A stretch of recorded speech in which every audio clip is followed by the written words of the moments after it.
Hey, this is Mark. This is 9 a.m. Eastern Daylight Time Q&A. It is July 28th. These are questions from yesterday's video. If you have any questions that you want me to respond to tomorrow, then be sure to put them underneath this video. Okay, this is for Dawn PTL. This is a summary of her question. She says, how can I communicate with my likely autistic husband in a way that helps him feel safe without losing myself in the process? Okay, well, she's been married for 40 years. After 4 decades together, I'm sure it's both heartbreaking and validating to finally have a framework that explains so many of the confusing experiences you've had in the past. Unfortunately, I have to say your experience with marriage counseling is one I hear quite often when ASD goes unrecognized. But once the neurological differences are understood, so many puzzle pieces begin to fit together, and it's like an epiphany. Okay, I see why we've been struggling all these years. Now, I do think adjusting your communication style can reduce misunderstandings and help your husband feel safer. But at the same time, I don't want you carrying the entire weight of the relationship. Your needs for affection, emotional connection, and even something as simple as a genuine hug matter just as much. So my hope is that as you continue learning, you'll become more confident in protecting your own well-being while creating opportunities for him to grow in understanding as well. On that note, the best way that I can help you is to work with him. I have 3 men's groups. There's a 4 weeks Q&A, then they go on to a 6-week solid instructional masterclass, then they go on to another 6 weeks advanced masterclass. That is a social skills training course, and that would be the fast track to help you and him. Next comes from Amerly LAU 8073. Summary of her question: can someone with level 1 autism still deeply love me after emotionally withdrawing, and how can I reconnect with him? Okay.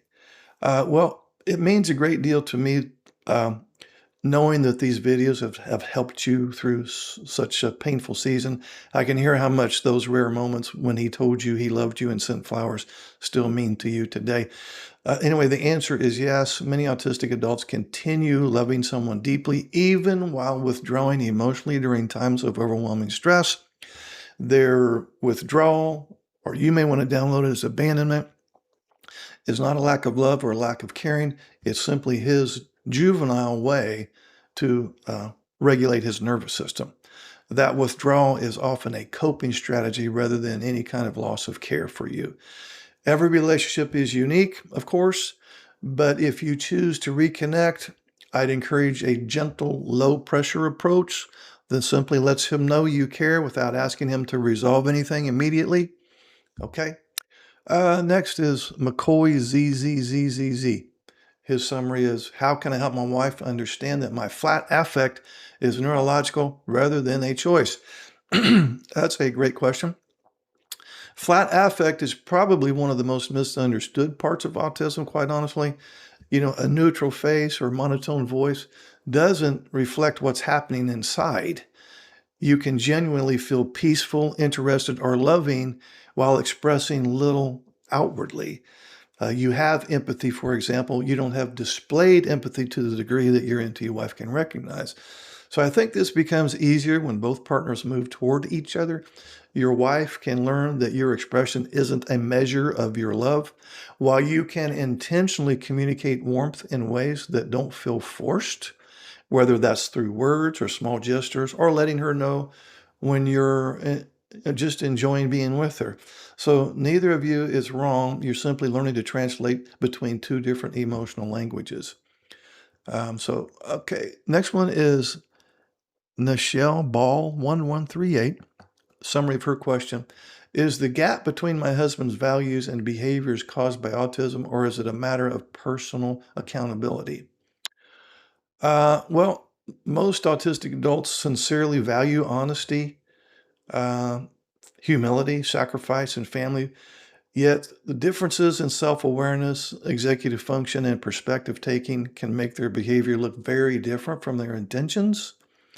And the gap between intention and impact is something I see quite often.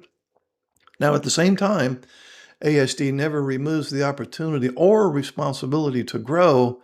Just because you have the label doesn't mean you get off the hook. So once someone understands how their behavior affects the people they love, The important question becomes whether they're willing to stay curious, learn new skills, and make repairs. I encourage spouses all the time to hold on to both compassion and accountability at the same time. Okay? And the last one for today is Hillary Stewart, 366. Summary of her question: what should I do when my likely autistic husband completely misunderstands what I say and won't accept my explanation? Okay, well, first, I'm so glad you found the channel, and hearing that these videos have helped make sense of 40 years together truly means a lot to me. The example you shared in your question is actually a pattern I hear about all the time. So a completely innocent comment gets interpreted very differently than it was intended. Many times, I'm sure your neutral comments get downloaded as an attack. So one thing I've found helpful in resisting the urge to prove your intent in the moment, here's something. Once an autistic nervous system becomes overwhelmed, I can promise you that logical explanations won't land. So instead, after things settle down and both parties are calm, you can gently ask him, can you help me understand what you heard me say when we had a little blow up earlier today? So now you're getting how he downloaded your comments, and I'm sure it's going to be way out of alignment with what you intended, but at least you can finally get to the bottom of it. But you want to wait until both parties are calm before you do this investigation. That often uncovers the misunderstanding without turning it into a debate. Okay? And over time, most couples discover they weren't fighting over intentions at all. They were speaking two different languages without realizing it. Okay, great questions. Thank you. I hope that helped. We can go deeper if you want to do a future private coaching call with me.